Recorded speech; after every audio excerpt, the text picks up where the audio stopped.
Hello student, today started a new chapter number 3 our changing earth है हमारी बदलती पृथ्वी कि किस प्रकार से हमारी अर्थ चेंज हो रही है उसके बारे में आज हम इस चैप्टर में डिस्कस करेंगे। देखिए, हमने आपको सबसे पहले पिछले चैप्टर्स में बताया था कि जो लिथोस्फीयर होती है वो सबसे ऊपर की होती है, ऊपर की प्लेट होती है जो क्रस्ट से रिलेटेड होती है। तो देखिए, पहला पॉइंट क्या इसमें क्या लिखा है कि the lithosphere is broken into a number of plates known as the lithospheric plates. कि जो स्थल मंडल है, लिथोस्फीयर है, स्थल मंडल जो ऊपर का भाग होता है हमारा, वो नंबर ऑफ प्लेट्स में क्या होता है, ब्रोकन टूट जाता है, विभाजित हो जाता है, जिसको हम लिथोस्फेरिक प्लेट्स कहते हैं। क्योंकि लिथोस्फीयर के बाद ही या लिथोस्फीयर से ही हमारा ये चैप्टर स्टार्ट होगा। यहाँ देखिए, लिथोस्फेरिक प्लेट्स क्या है, यहाँ देख लीजिए कि the अर्थ's crust consists of several large and small rigid irregularly shaped plates which carry continents and the ocean floor। जो अर्थ क्रस्ट होता है, भूपरपट्टी, जो ऊपर का भाग होता है, जो सबसे ऊपर की जो लेयर होती है उसको वो क्रस्ट कहते हैं। हमने आपको पिछले वीडियो में बताया है कि क्रस्ट में अनेक बड़ी एवं कुछ छोटी कठोर यानी रिजिड और इरेगुलरली शेप्ड प्लेट्स, असमान आकार की कुछ प्लेटें होती है जिन पर कॉन्टिनेंट्स एंड ओशियन, जिस पर महाद्वीप और महासागर टिके होते हैं, उनकी सतह टिकी होती है, उसको हम लिथोस्फेरिक प्लेट्स कहते हैं। जैसे ये देखिए, जैसे ये पृथ्वी है, अब पृथ्वी में ये ऊपर का जो है भाग, ये लिथोस्फेरिक प्लेट्स है। लेकिन कहीं कहीं क्या है कि कहीं कहीं जो हमारी अर्थ है वो इस प्रकार से, जैसे ऐसे, तो यहाँ पानी भरा हुआ है, यानी ये महासागर है, ओशियन है, तो लिथोस्फेरिक प्लेट वो घूम जाएगी नीचे, क्योंकि इसमें जो ये सागर टिका हुआ है, इस पर इसकी सतह टिकी हुई है, लेयर।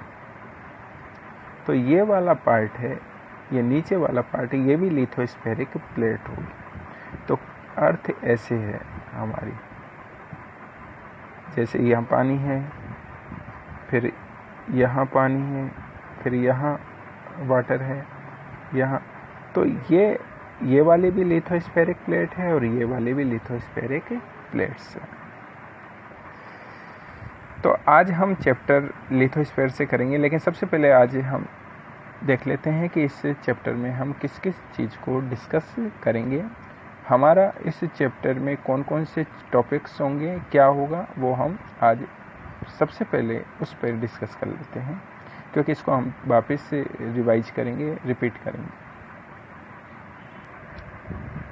देखिए, ये है हमारा PDF topic in the chapter, यानी इस चैप्टर में कौन कौन से टॉपिक्स हैं जिनको हम डिस्कस करेंगे। सबसे पहला है इंट्रोडक्शन। सबसे पहला इंट्रोडक्शन में आप समझते हैं, परिचय में हमको बताना है कि क्या क्या लेयर्स होती हैं, किस प्रकार से लिथोस्फीयर बनती है, ये इंट्रोडक्शन में आएगा। सेकंड है एंडोजेनिक फोर्स।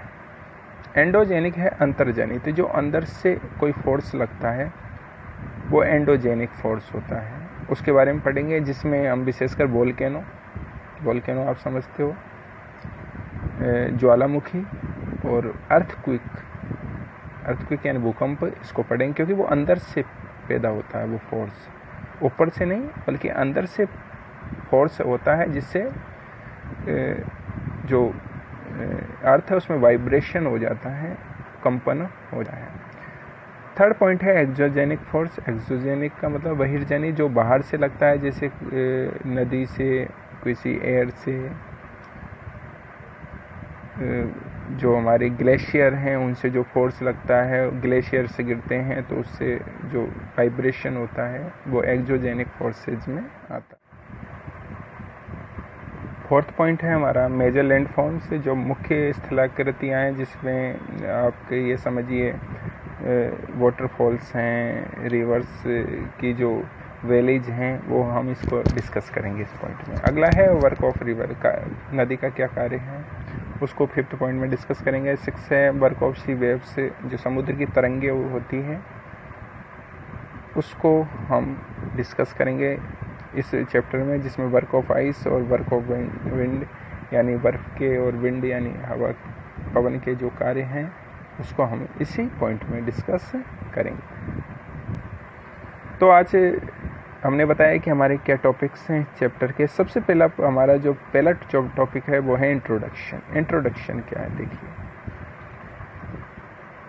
क्योंकि इस चैप्टर का आरंभ इंट्रोडक्शन से हो रहा है ताकि इसकी बेसिक्स को देखा जा सके, बेसिक्स को पहले पढ़ लिया जाए ताकि इस चैप्टर को समझने में ज़्यादा कठिनाई नहीं हो। देखिए इंट्रोडक्शन है आपका परिचय क्या है। देखिए the earth crust consist of several large and small rigid regularly shaped plates which carry contents and the ocean floor called lithospheric plates. जो पृथ्वी की क्रस्ट होती है, अर्थ की क्रस्ट ऊपर का जो भाग होता है, consist of several large and small, जो क्या है वो किससे कंसिस्ट यानी बनी होती है, सेवरल लार्ज और small rigid irregular shaped plates, कठोर, छोटी और अनियमित आकार की प्लेट से मिलकर बनी होती है क्रस्ट, उसमें लेयर होती है।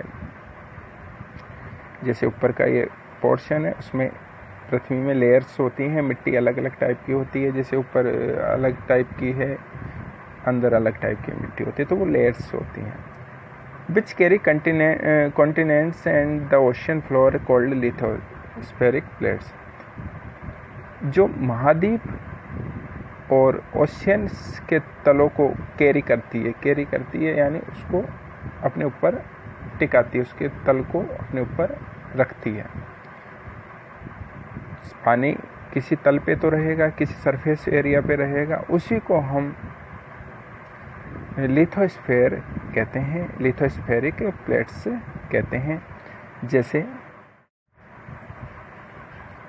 देखिए, जैसे ये अर्थ है, ये कोई ओशियन है, तो ये ऊपर की प्लेट भी लिथोस्फेरिक प्लेट है और ये नीचे वाला जो पोर्शन है, ये लेयर है, ये लिथोस्फेरिक प्लेट है।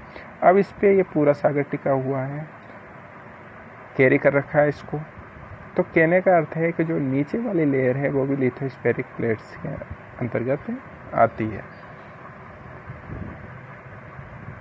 अगला पॉइंट है the lithospheric is broken into a number of plates known as the lithospheric plate. जो लिथोस्फेयर है, जो हमारा भूपरपटी है, ऊपर का जो भूमि है, वो नंबर ऑफ प्लेट्स में टूटी होती है, ब्रेक होती है, जिसको हम लिथोस्फेरिक प्लेट्स के नाम से जानते हैं। ये सेकंड डेफिनेशन है लिथोस्फेरिक प्लेट्स की। अगला पॉइंट है these plates move around very slowly just a few millimetres each year because of the movements of the molten magma inside the earth. ये जो प्लेटें होती है धरती के अंदर, पृथ्वी के अंदर, ये मूव करती है लेकिन स्लोली, वेरी स्लोली यानी बहुत धीमी गति से। जस्ट ए फ्यू मिलीमीटर यानी कुछ मिलीमीटर घूमने में, मिलीमीटर सबसे जो यूनिट है, मीटर की सबसे छोटी यूनिट है, स्मॉल यूनिट है मिलीमीटर्स। तो मिलीमीटर, फ्यू मिलीमीटर्स को मूव होने में प्लेट्स को सालों लग जाते हैं, सैकड़ों साल लग जाते हैं। तो आप ताज्जुब कीजिए कि किसी प्लेट्स को 1 किलोमीटर अगर मूव करना है तो उसमें थाउजेंड्स ऑफ ईयर्स लग जाते हैं। इसलिए these plates move around very slowly just a few millimetre each year. एक साल में मिलीमीटर्स, किसी 1 साल, 2 साल, 5 साल में फ्यू मिलीमीटर्स मूव होती है because of the movement of the molten magma inside the earth. क्यों? क्योंकि जो पृथ्वी होती है उसके अंदर मोल्टेन मैग्मा होता है, पिघला हुआ मैग्मा होता है, उसके कारण इसकी गति धीमी होती है। मोल्टेन मैग्मा फिर क्रेटर के थ्रू बाहर निकलता है और यही मैग्मा बाहर आकर आपको पता है क्रिस्ट का निर्माण करता है। अगला है the earth movement are divided on the basis of the forces which cause them. जो पृथ्वी की जो मूवमेंट्स है divided on the basis of the force, वो किसके आधार पर विभाजित किया जा सकता है? उसके फोर्स यानी बल के आधार पर। अर्थ का मूवमेंट फोर्स पर निर्भर करता है कि कौन सा फोर्स लग रहा है। अगला पॉइंट है the earth movement are divided on the basis of the force.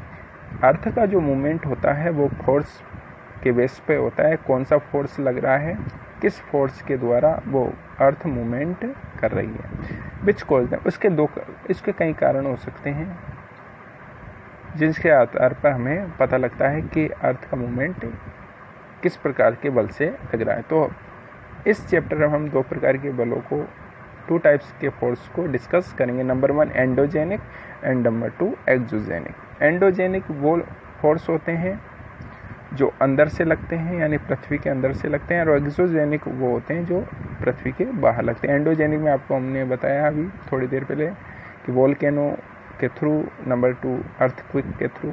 Exogenic में एयर वाटर रिलेटेड फोर्सेज होते हैं जो बाहर से लगते हैं।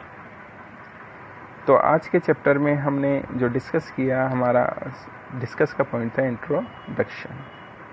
इंट्रोडक्शन में हमने बताया है कि किस प्रकार से अर्थ का क्रिस्ट लिथोस्फेरिक प्लेट से डिवाइड होता है। लिथोस्फेयर किस प्रकार से लिथोस्फेरिक प्लेट्स में डिवाइडेड होता है, ब्रेक डाउन होता है, ब्रेक हो जाता है और लिथोस्फेरिक प्लेट्स का निर्माण करता है जो कई लेयर्स में होता है।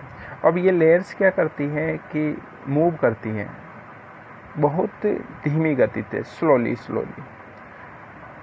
वो क्यों करती है? मोल्टेन मैग्मा के कारण, क्योंकि इसके इनसाइड में मोल्टेन मैग्मा होता है, पिघला हुआ जो मैग्मा होता है, उसके कारण ये धीमी गति से मूव करती है। अब पृथ्वी पे दो प्रकार के फोर्स काम करते हैं, नंबर 1 एंडोजेनिक और नंबर 2 एक्सोजेनिक। तो एंडोजेनिक और एक्सोजेनिक फोर्सेस को हम नेक्स्ट वीडियो में डिस्कस करेंगे। तो आज हमने इसका इंट्रोडक्शन पढ़ा। नेक्स्ट हम जो डिस्कस करेंगे नेक्स्ट वीडियो में, वो करेंगे हम एंडोजेनिक और एक्सोजेनिक फोर्सेस को, और इसके अलावा जो भी है इस चैप्टर से रिलेटेड उसको हम नेक्स्ट वीडियो में डिस्कस करेंगे। किस प्रकार से एंडोजेनिक, किस प्रकार से एक्सोजेनिक फोर्सेस का निर्माण होता है। Okay, thank you very much.